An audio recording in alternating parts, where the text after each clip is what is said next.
Charlotte. I'm your transgender chef, and I'm going to cook this evening a chicken risotto. And I've not done this before. I've done king prawn, and that was absolutely excellent. This dish has already been prepared. I've used it once for a curry, and it's got potatoes and chilies and peppers and onions and sliced potatoes which have already been cooked. So I'm going to add risotto rice, and I'm going to keep adding some more juice as we go through, which is, I think, the right way, I understand, to cook this meal. But anyway, this will be interesting. I've not done this one before, so I'm looking forward to trying this and seeing how it turns out. I've got some friends that I go shopping with, and I teach cooking too. I'm not a chef, but I enjoy cooking, and I enjoy teaching other people how to cook meals, and go to friends' houses and cook meals for them as well. So this will be an interesting one to see how it turns out. So I'm just going to turn this up a bit so that it cooks a little bit quicker than it is at this second in time. This little spatula was given by a friend when I left her house where I was staying till recently. Unfortunately, my marriage broke down at the end of last year, and my family, my daughter specifically, who worked for me, found out that I was transgender, and sadly since then my family have had no contact with me at all. My children and my wife periodically, but it's generally when I tend to see my wife, it's death by 1,000 swords. She won't accept me as being transgender, and I can understand that. You know, it's a big thing, and when she married me, of course, she didn't know what she was getting, and you know, the same thought that maybe there would be some changes in my life once I'm married, and the transgender issues that I have would go in marriage, but they didn't. I have 3 children, and they're all older now.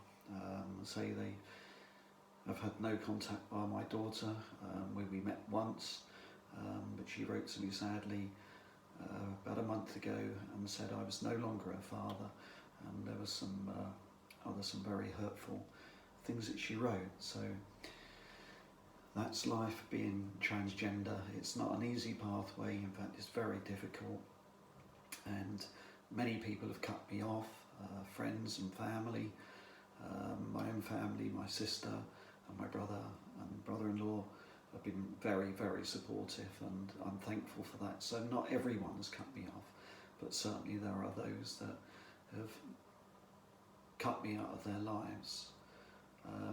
I do attend church, and there are those within the church who know that I am transgender. I'm not quite sure how far they know I dress, they know a lot. They don't know I'm an HRT, and I have been for 5 months now. I've been seeing my doctor, and he's very supportive, and we get on brilliantly well. And he very kindly gives me something like half-hour sessions, sometimes up to an hour, which is quite remarkable for the NHS. But interestingly, he said that he felt that I was his most interesting patient. And I'm not sure if that's good or bad. I'm not sure how to take that. I've also been seeing a therapist now for about a month. Saw her today, and again, she's very supportive. She understands my fears of being a transgender woman, and the fear of going out shopping, and just living my life as a woman. I'm much older. I won't say how old I am. You'll have to guess that one. But I am older. I enjoy all things feminine, and I love being a woman. It's when I'm happiest, and always have been. And you know, I wish that I'd done this 30 years ago, when I was much younger and transitioned. My intention is to fully transition at some stage, and I'm heading towards that now. I have telephone appointment with a gender therapist next week, who's also a trans woman who has fully transitioned. Her family have accepted her. Anyway, this is heating up now. I can see the steam coming out of it. There's not much chicken in here. I think I've already taken most of the chicken out, so used it in my last meal. But anyway, there's another piece here, so I'm going to throw that in as well and hope for the best. So I'm going to add this arborio rice. See how this, I don't know how much to add really, but anyway, I've put in as much as I think is suitable. I'm going to stir that around, probably not enough, and probably add some more. And the thing is about rice, apparently, so I've been told, is that it's not good to leave it too long after you've cooked it, maybe a day later.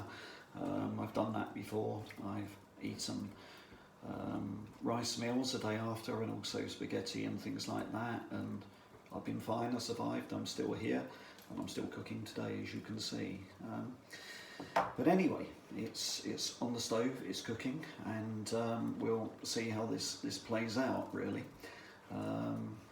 So let's let that cook. I'm having a cider at the moment, so I'm going to, that's my third one. So, excuse me while I'm drinking. I'm not drunk, far from it. Sometimes I wish I was, but I'm not.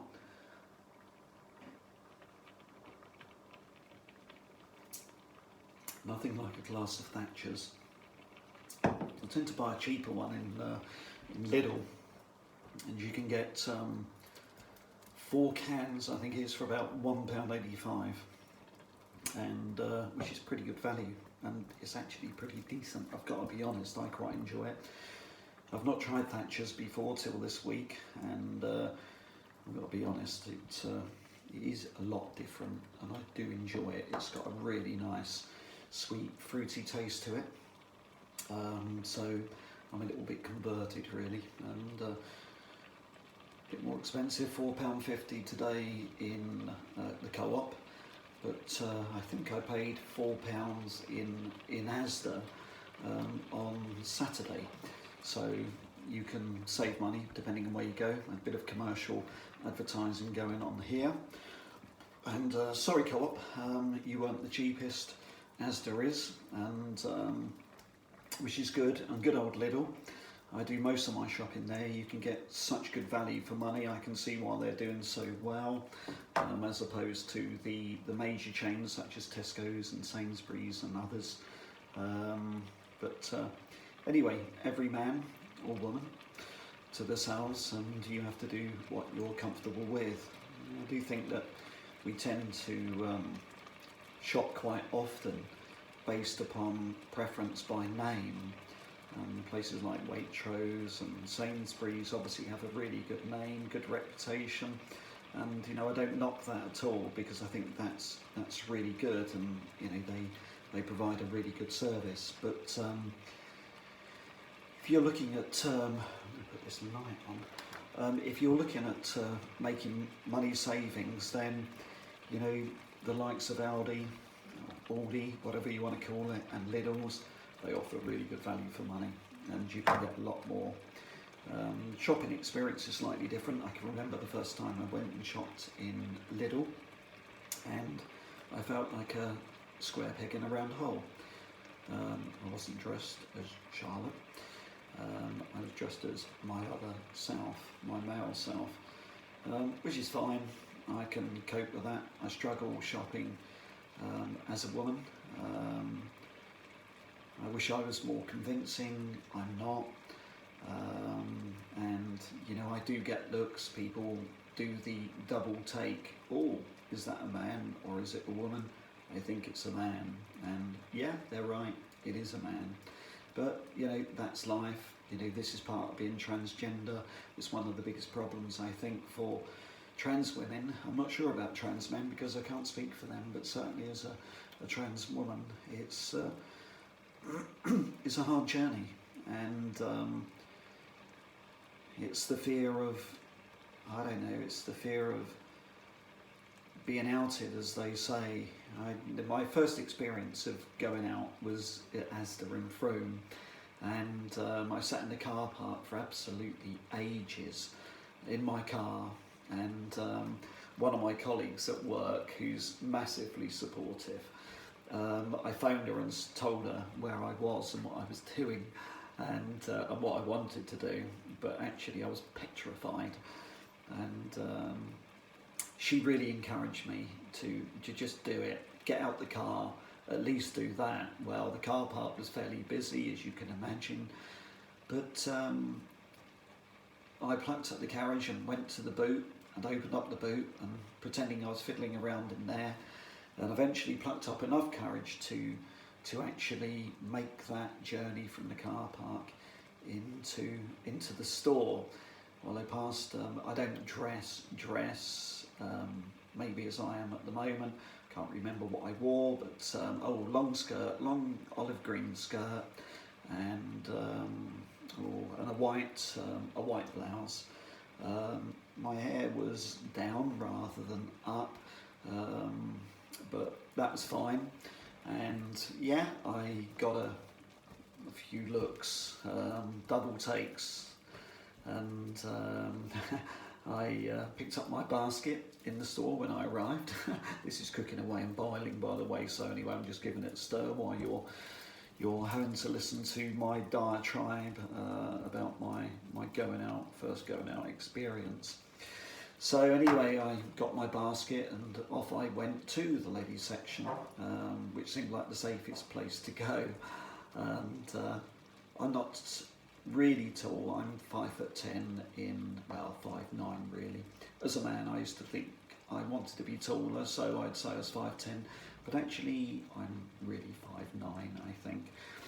So I plodded around and felt slightly taller than the other ladies in the ladies section, and was looking at tights and bras and pants and jewellery, and I had a very unusual experience, an extraordinary one, which was really very comforting. This lady had obviously realised that I was trans, and she walked up to me and said, "You look absolutely fabulous." Well, actually, my voice is a man's voice, as you can tell, and I think I was rather taken back and just said, "Thanks."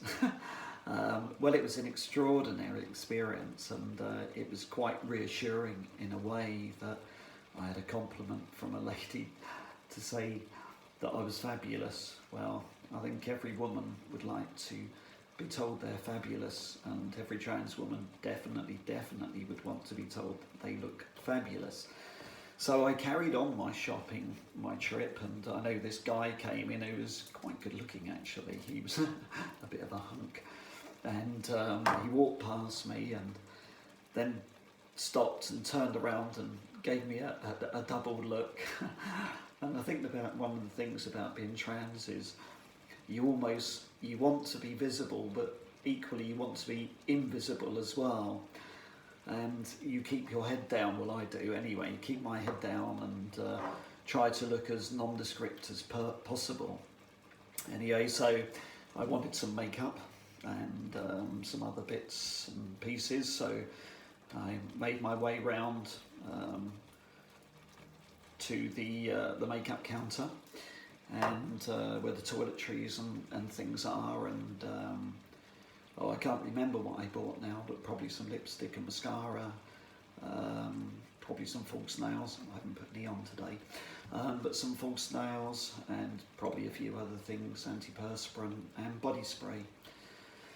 So that was it, and off I went with my goodies to the checkout to pay, and I felt like all eyes were upon me. It's really scary, I can tell you, and it's the fear of what people are thinking. I suffer with that anyway. I suffer with really bad anxiety, and a friend of mine who's a counsellor, a Christian counsellor, she said to me on one occasion, do you know you've got the worst anxiety I've ever seen in anyone? And I was like, wow, you know, not only have I got anxiety, but actually I have the worst anxiety. Well, I wasn't sure if that was a compliment or an insult, but it was an observation from someone who's qualified, and well, it is what it is. And you know, I know people like Zoella, who's an influencer and blogger and whatever you want to call her. She suffers with really bad anxiety as well. So it's not just trans women that suffer with anxiety. You know, many do. Depression. I've done the suicide route. I've done all of that. I've been on the suicide watch list. There's been many occasions when I've nearly taken myself away and committed suicide. I've had numbers of breakdowns. The police have been round. I had to phone 999 on one occasion when I had a complete breakdown.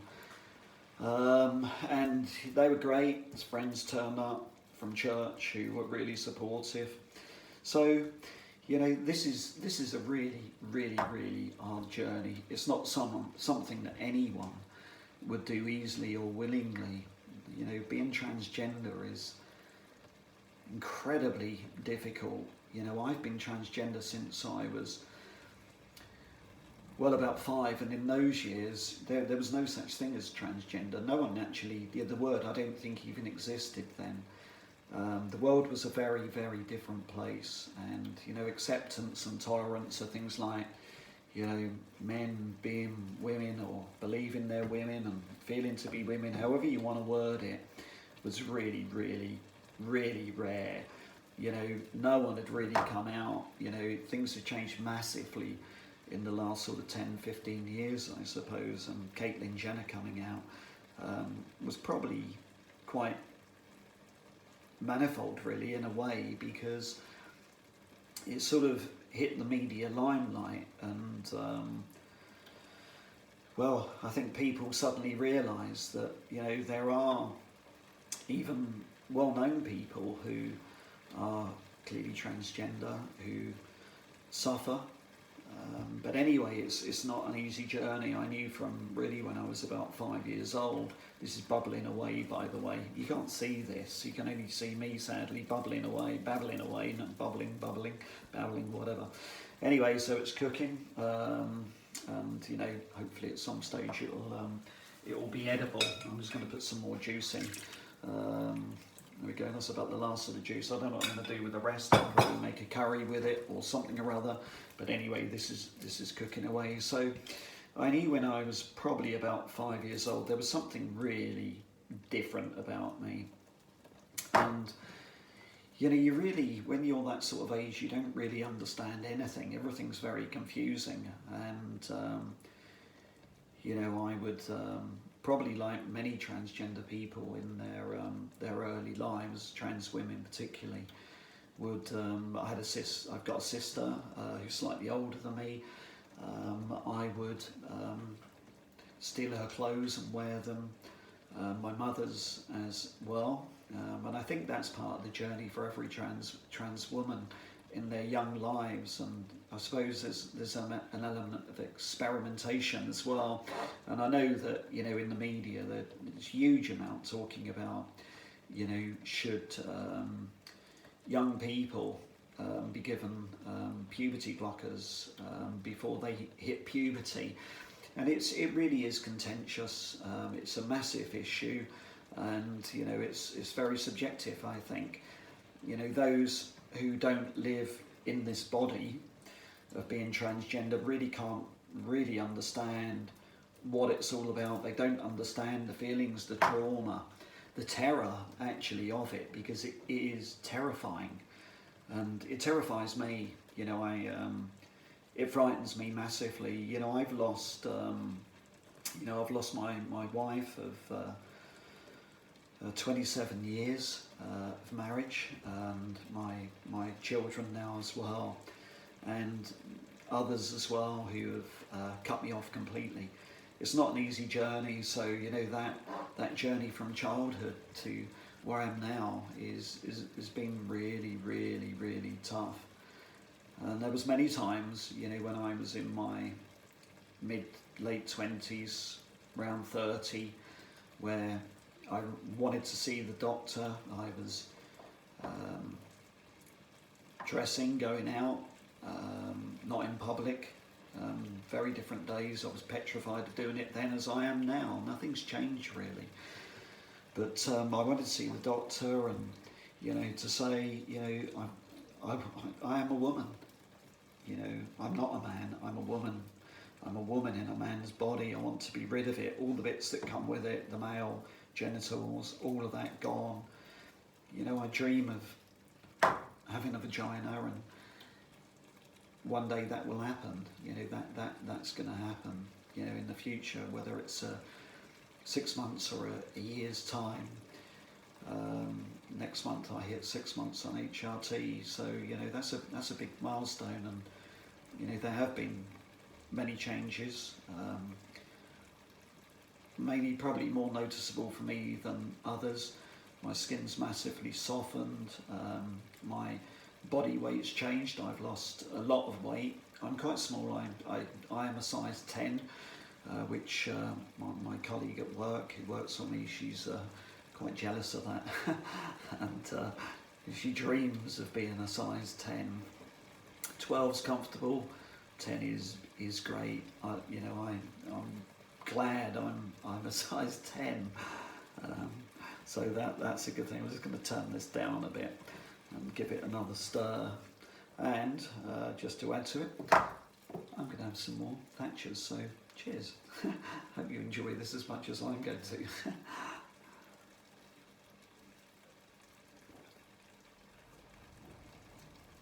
You know, when I was about 20, I went completely off the rails, and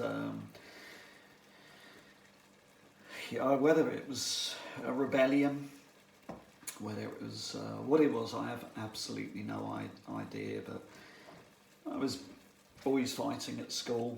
I was the smallest in the year, well, second smallest in the year, but I didn't fear anyone.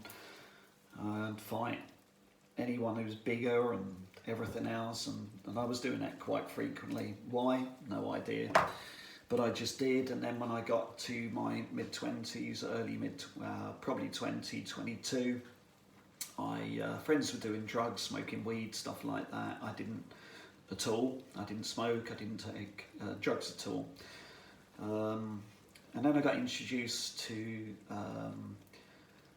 a new group of guys, friends, and who actually wanted to fight me in a pub, and it all got quite vexing. But strangely enough, we became friends, and but they were a pretty wild bunch. They were always in trouble, fighting. There was a lot of gang fighting, lots of drugs going on, and my life spiraled down massively.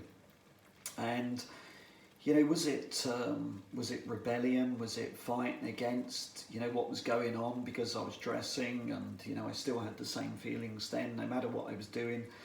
You know, I was a complete and utter womanizer. You know, it sounds a bit, I don't know, it sounds like boasting this, and I don't mean it to be boasting, but probably slept with well over 100 women. And I remember at one time having 5 different girlfriends at the same time. I was fighting, started doing drugs massively and dealing. There were gang fights going on. It spiraled. I was arrested for suspected gun violence and locked up in the cells. Long story. Breaking and entering, dealing drugs, you name it. My life was totally out of control. I had a reputation that was second to none, and I don't mean in a good way. The police all knew me. They would turn up frequently. Someone wanted to shoot me. They were outside my flat at one time, and anyway, the list goes on. It was bad days. And anyway, I've run out of juice, I think, and this is starting to dry out a little bit, which isn't great. So what I'm going to do, I'm going to boil the kettle up and add a bit of water to it and hope that it's okay. Well, actually what I might do is, I don't even know what I've got here, because I only moved into here on Saturday, and believe it or not, I had absolutely squiddly dot. I came with a bed, which is loaned from someone else. I came with 2 deck chairs and a picnic table, and a conservatory chair. I didn't even have a cup or a glass, and the guy who helped me move said, "Can I have a glass of water?" And I was like, "No," because I actually don't have a glass. I didn't have a knife, a fork, a plate. I had absolutely nothing. Well, I have some good friends. The counsellor lady brought over plates and saucepans, and I did have a frying pan. This frying pan. This has been, here we go, that frying pan I bought in Asda for about £4, and I've used it continually. It's been absolutely brilliant, and in fact, in a way, I think I could just live with this frying pan and nothing else. It's like a man, honestly, but far more reliable, and it doesn't argue. No emotions involved. All it does is cook, and all I have to do is wash it, and that's great for me. So anyway, the kettle's just boiled. I probably should, if I had a mixing jug, and believe it or not, I haven't got a mixing jug, and I'm going to have to buy that as well. I haven't even got an iron or an ironing board, and I'm trying to buy one of those at the moment. I want to buy a dining room table and chairs, and I have to buy, because I don't have much money. In fact, I've got no money. I'm having to buy things on, here we go, Facebook Marketplace. Great place for buying stuff. And in fact, virtually every piece of female clothing, well, everything, shoes, I've all bought on Facebook Marketplace, and it's been brilliant, because I can, I've literally bought a wardrobe of clothes and bags and shoes and jewellery for barely anything. So, if you're trans and you're concerned about where to buy, you don't have to go to the mainstream shops like New Look and Next and Hobbs and all of those places. You can get some really, really good second-hand clothes for really good value. And I'm not very good. My job is in sales, and you would think that I'd be really good at negotiating. Well, I'm good at negotiating other people's stuff, but not my own. I'm absolutely rubbish at it, and I'm better if someone else does it for me. So I've always generally ended up paying the price that it's advertised for, and feel really guilty over that. But now I'm getting slightly better. I'm, negotiating my purchases, and if something's up for 10, I'll offer them 5, and 15, I'll offer them 10. I saw a sofa that was advertised, 2-seater sofa the other day, and it was up for 75. It was only 6 months old, so I offered her £50. But anyway, I didn't get it. I ended up buying one for £40, and probably wasn't anything like as good, but it'll do. I think one of the things I've come to learn in this experience, in this last 10 months since my marriage fell apart and I had to leave the family home, is that the reality is you don't need much at all. I found that I can survive on barely anything, actually. I've become really minimalistic, and material possessions, besides my female clothes and shoes and handbags, really aren't important. I have a chair, I have a bed. I'm renting this property, say, since Saturday. It's great. It's very, very comfortable. It's brand new kitchen, new bathroom, everything. It's all decorated nicely. So this is it. This is really all I need. As long as I can cook and eat and drink and sleep and be comfortable, I'm happy with that. So anyway, this risotto, which is really what I should be talking about, and I'm not, so I'm sorry, I'm being absolutely rubbish here. But it's looking okay, it's cooking. I don't know what the rice is going to be like. We'll give it a go. I don't even know how long it takes to cook, but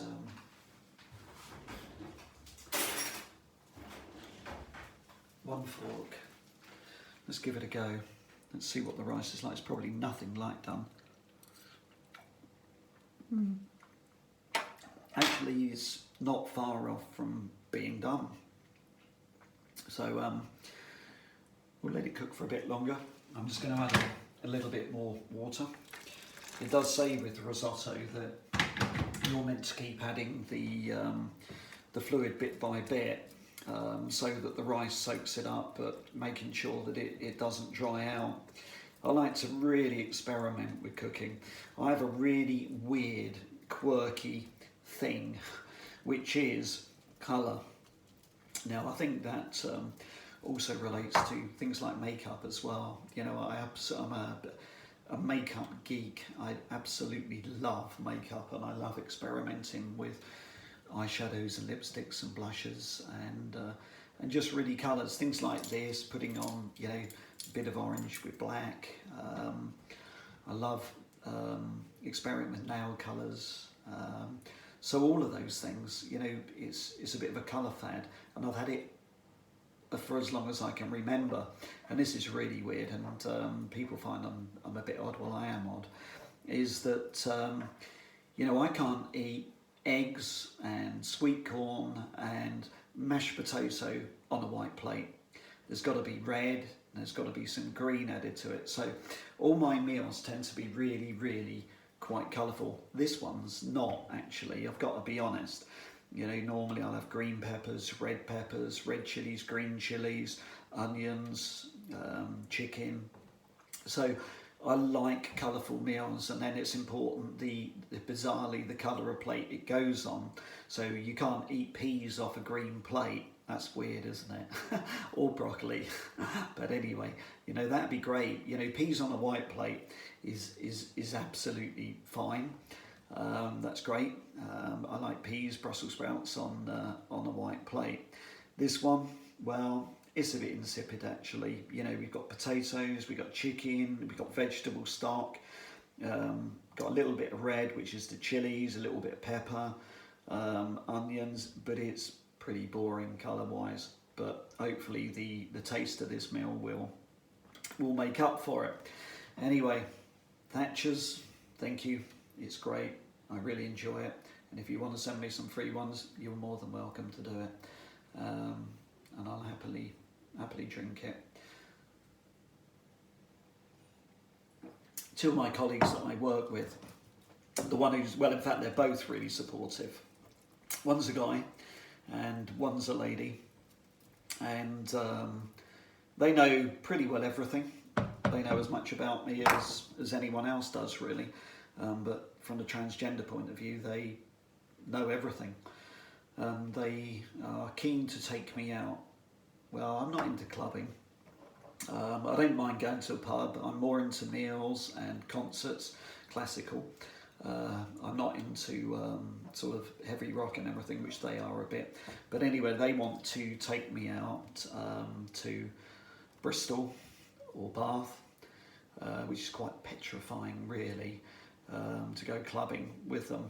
It's the weird thing about being transgender is there's almost an element of excitement and fear mingled together, and mingled with the anxiety is not a great mix. But anyway, I'm sort of quite looking forward to it, and you know, the fear is that, you know, one, I suppose, is being outed. I think one of the biggest fears for trans people, men and women, is being attacked. Violence is a really, really big issue, and you know, it goes on all the time. You know, you've probably read that in places like America, there's lots of trans women that have been murdered.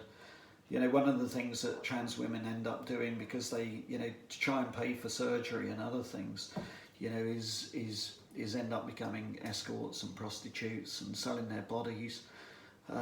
You know, and I can understand that, because, you know, it's hard to pay for this journey. You know, it's not easy. The waiting list on the NHS, you know, when I first went to my doctor and we had that first conversation, and he referred me to the the gender clinic, you know, the wait's like 2 years for your first appointment, and that's just for a discussion, and then another year after that, you know, which, you know, when you're on sort of suicide watch, every day counts, and you know the fear is that you won't make it those 2 years, and many don't. You know, many commit suicide, and you know I've been there. I know what that's like. So to have to wait is horrendous, and you know I don't think people really understand that.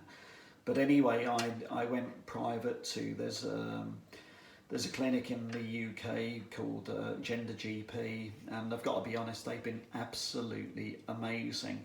You know, I don't have spare money, and you know, a lot of the stuff they've done for me, they've done for free. They've been really supportive. They've been prescribing for me, you know, and I have to pay for my prescription and my medication, you know, and you know it's not you know it's not massively expensive, but when you don't have much money, you know every penny counts. So it's really difficult to pay for. Like now, you know, the dose I've got at the moment probably will run out in probably 2 weeks, and the problem is I'm not going to have any spare money to pay for my next prescription for 2 weeks after that.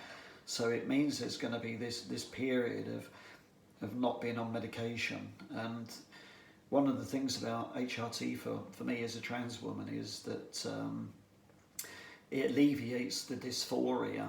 You know, it definitely diminishes that feeling, and you know I feel like you're actually achieving something and being who you want and getting to where you want to be by taking them. It's a long journey when you're older. When you're younger, you know, if I was 18, 20, which I wish I was, you know, it's a lot easier. You're far more passable generally, I suppose, and you know, you can get away with it. But you know, the older you get, and you know, I am older, it's that much harder. And I think you fear the future. You know, I do. You know, I think, you know, what is the future for me? Where am I going to be? What am I going to be doing? You know, is the rest of my life going to be alone? You know, in truth, you know, I'd like to meet a guy who will love me for who I am. I would like to get married. You know, I think another thing about trans women, not all, but many, is, you know, they would love to have children. You know, I would. I'd love to have children, and you know, it's the maternal aspect of breastfeeding, and you know, not that I would relish the thought of giving birth, you know, because that's you know incredibly difficult, incredibly painful, and you know traumatic for women. But you know, once the child's born, then you know there's a great joy that comes with it of being a mother and being a wife as well. But trans women don't have that opportunity. I won't. That will never happen. You know, I do hope that I meet someone and they will love me and they'll take care of me, and love me as a woman and as a wife. But will that happen? I have absolutely no idea. I just take a day at a time, and you know, I'm just going to wait and see what happens. So here we go. This is probably as good as it's going to get, you know. So I'm just going to try a little bit of this, see what it's like.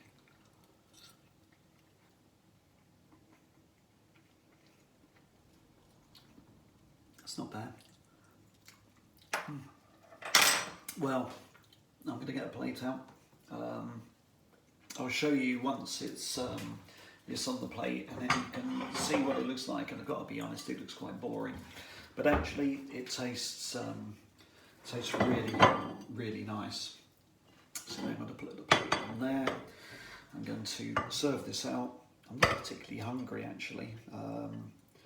I've had the flu over the weekend, exactly when I was moving, which wasn't great at all. I can remember trying to put my bed together, and I was so drained. I think a lot of my muscle mass has gone since I've been on HRT, and in fact someone said to me, you hadn't seen for a little bit, you've lost so much weight. Well, you know, why was that? I don't know. Anyway, let's try and turn this thing off. There we go. It's off. So anyway, I'm going to show you. I'm going to show you this this now. So excuse me the way I'm doing this. That's it. There you go.